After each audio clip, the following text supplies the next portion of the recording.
नमस्कार विद्यार्थी मित्रांनो, शिक्षकांसाठी आणि पदोन्नतीसाठी टीईटी बंधनकारक आहे। या संदर्भात आरटी आणि कोर्टाचा निर्णय आलेला आहे। यावरती वेळोवेळी तुम्हाला मी अपडेट देण्याचं काम करत असतो, इन्फॉर्मेशन देण्याचं काम करत असतो। सो हा व्हिडिओ तसाच आहे। नुकताच शिक्षक महासंघाने नाशिक महाराष्ट्र शिक्षक महासंघाने मुख्यमंत्री साहेबांची भेट घेऊन त्यांना निवेदन दिलेलं आहे आणि ह्या निवेदनामध्ये 4 महत्त्वाचे मुद्दे त्यांनी मांडलेले आहे। लोकसत्ता न्यूजपेपरला आलेली ही महत्त्वाची बातमी आहे। बातमी आली 1 ऑक्टोबर 2025 ला।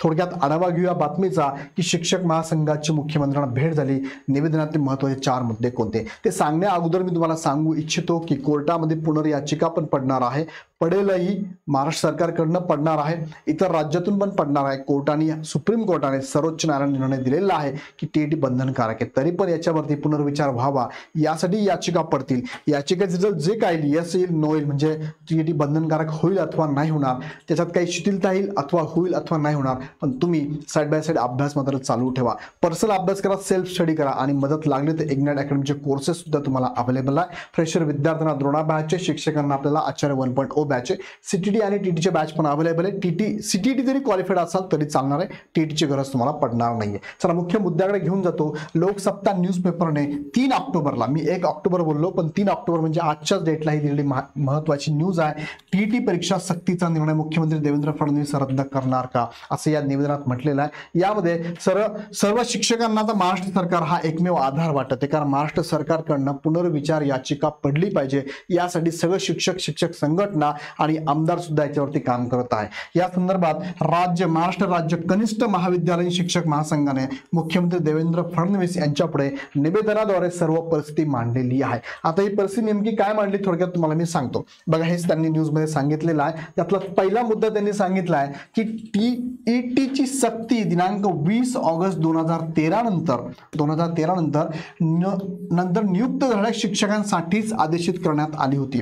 बघा महाराष्ट्र सरकारने या संदर्भातला जीआर किंवा प्रसिद्धीपत्रक पण दिलं होतं की 2010 ला जो आरटी लागू झाला त्याच्यानंतर महाराष्ट्र सरकारने स्वतःहून, आता आरटी लागू झाला पूर्ण देशासाठी लागू झाला, मग त्यात महाराष्ट्र सरकारने एक जीआर काढला, प्रसिद्धीपत्रक काढलं आणि त्यात सांगितलं की इथून पुढे शिक्षक भरतीसाठी टीटी कंपल्सरी आहे आणि पहिलीच टीटी 2013 मध्ये घेण्यात आली होती। त्याच्या अगोदरच ही त्यांनी नोटीस पण काढली होती 2013 ची आणि मग त्यांनी टीईटी घेतला आणि तिथून पुढे शिक्षक भरती टीईटी माध्यमातून झाली असं महाराष्ट्र सरकारने केलं होतं। असं त्यांनी परत निदर्शनास आणून दिलं की तुम्हीच म्हणजेच महाराष्ट्र सरकारनेच हा जीआर काढला होता। मग त्यानुसार 2013 नंतर होणाऱ्या शिक्षक भरतीला हा जीआर लागू आहे किंवा त्यानंतर होणाऱ्या शिक्षकांना टीईटी कंपल्सरी करण्यात यावं असं त्यात त्यांनी निवेदनात म्हटलेलं आहे। दुसरा मुद्दा त्यांनी मांडलेला आहे की कला, क्रीडा, कार्यानुभव विशेष शिक्षकांना त्यातून वगळण्यात यावे।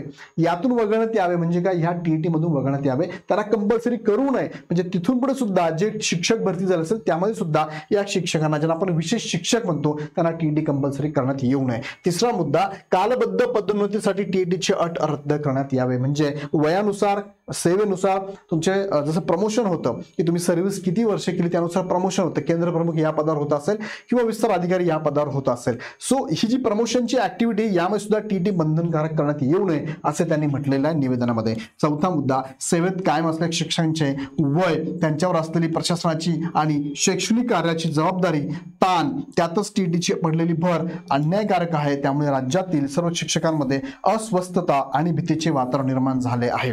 असे हे 4 मुद्दे या शिक्षक महासंघाने माननीय मुख्यमंत्री साहेबांसमोर मांडलेले आहेत। आता या 4 मुद्द्यांमध्ये त्यांनी जी मागणी केलेली आहे ती शिक्षकांच्या दृष्टीने अतिशय रास्त आहे, पण दुसऱ्या भाषेत सांगायचं म्हटलं तर जे फ्रेशर विद्यार्थी आहे त्यांची मात्र परत एकदा कमेंट मला येणारच आहे, ते म्हणणारच आहे नाही सर टीटी कंपल्सरीच करा। काही शिक्षकांनी स्वतःहून म्हटलंय हरकत नाही, आम्ही टीटी पण द्यायला तयार आहोत, पण आमची इतर जो जबाबदारी आहे, ताणतणाव आहे तो कमी करा, शिकण्याचं काम आमच्याकडे, शिकवण्याचं काम आमच्याकडे ठेवा, बाकी आम्ही टीटी पास होऊन दाखवतो। त्यात काही कमेंट मध्ये असं पण सांगितलेलं आहे की काही उमेदवार म्हणतात की सर आरटी हा लागू झालाय, हा कुणासाठी तर विद्यार्थ्यांसाठी आहे। आरटीचं म्हणणं आहे ज्या विद्यार्थ्यांना शिक्षणाचा हक्क आहे त्या विद्यार्थ्यांना हा पण हक्क आहे की पात्र असणाऱ्या शिक्षकांकडूनच आम्हाला शिकवायला मिळालं पाहिजे, आम्ही कोणाकडून शिकवू शकत नाही, कोणाकडून शिकू शकत नाही। हा पण आरटी मध्ये विद्यार्थ्यांसाठी म्हणजे विद्यार्थ्यांच्या बाजूने बनलेला हा आरटी आहे आणि कोर्टाने पण हाच युक्तिवाद लक्षात घेतला की विद्यार्थ्यांना तो हक्क आहे कोणाकडून शिकलं पाहिजे। आता त्यात काही विद्यार्थ्यांनी म्हटलेलं पाहिजे ज्या प्रायव्हेट स्कूल आहे त्यामध्ये मात्र हे लागू नाहीये.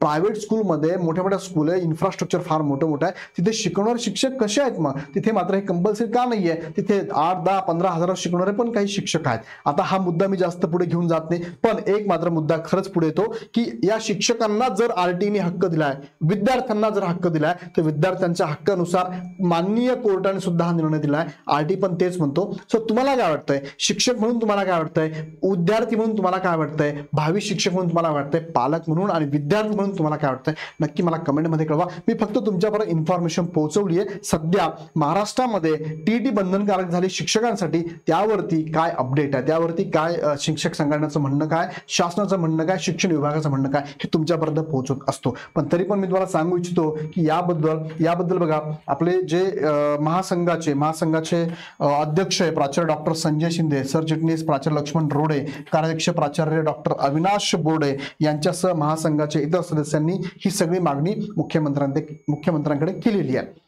याबद्दल हे 4 मुद्दे त्यांनी मांडलेले. अजून तुम्हाला याच्याबद्दल काही बोला वाटतं नक्की कमेंटमध्ये कळवा.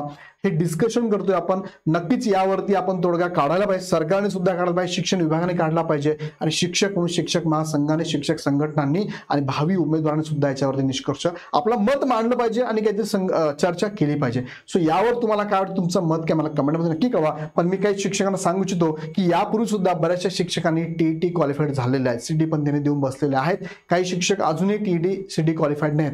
बघा कोर्टाचा निर्णय काय येतो तो एका बाजूला ठेवूया आपण, पण साइड बाय साइड तुमची एक थोडीशी जबाबदारी म्हणून तुम्ही टीईटी सीटीचा अभ्यास चालू ठेवा. आणि नुकताच टीईटीचा फॉर्म भरण्याची डेट सुद्धा वाढलेली आहे. 9 ऑक्टोबर पर्यंत फॉर्म भरण्याची डेट आहे. तुम्ही अजूनही फॉर्म भरणार असेल तर फॉर्म भरा आणि स्वतः सेल्फ स्टडी करून हवं तर ही एक्झाम द्या. ही पहिली संधी तुम्हाला समजा टीईटी क्वालिफाईड होण्यासाठी, किंवा तुम्हाला आवश्यकता वाटते तर इग्नाइट अकॅडमीच्या बॅचेस पण अवेलेबल आहे. बघा मी तुम्हाला तटस्थपणे माझे मुद्दे मांडतोय, पटले तर नक्की मला कमेंटमध्ये कळवा, नाही पडले तुमचं मत मला कमेंटमध्ये नक्की कळवा. पण आपण सगळे शिक्षक आहोत, शिक्षक या नात्यानेच खाली कमेंटमध्ये नक्की तुम्ही तुमचं मत मांडू शकता. काही अडचण असेल तर तुम्ही आमच्या ह्या हेल्पलाईन नंबरला कॉल करून माहिती घेऊ शकतात. ओके, सो मी कमेंटची वाट बघतो. व्हिडिओ आवडला लाईक करा, चॅनल शेअर करा आणि तुमच्या मित्रांना सगळ्यांना यावरती कमेंट पण द्यायला लावा. आणि विशेष म्हणजे आवडला तर channel subscribe, bell icon click करा. पुन्हा व्हिडिओ नेक्स्ट व्हिडिओमध्ये.